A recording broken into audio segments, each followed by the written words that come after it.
તળાજા તાલુકાના ભાવ વધારો અને સમયસર પગારની માંગ સાથે હડતાલ પર ઉતરેલા રત્ન કલાકારોએ રેલી યોજી હતી,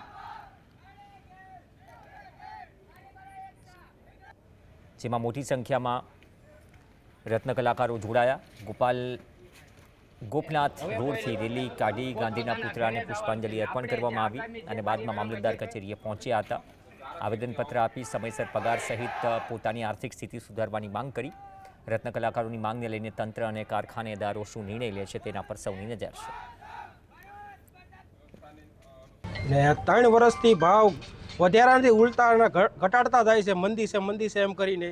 પછી મોંઘવારી વધતી જાય છે ને હીરામાં કાંઈ ભાવ વધતો નથી। જ્યારે અમારે કારીગરોને કામ પડે છે ત્યારે એવડા લોકો રાખે છે, પછી જે તરસોડે છે એ ન થાય આવી અમે અપેક્ષા રાખીએ છીએ શેઠિયાઓ પાસે। અને બીજા નંબરમાં 1 થી 5ની મારી પાસે પગાર થાય। અને ત્રીજો મુદ્દો અમારો એ કે જે સરકાર નીતિ નિયમ મુજબ અમારા કારખાના ચલાવવામાં આવે એવી માગણી છે અમારી।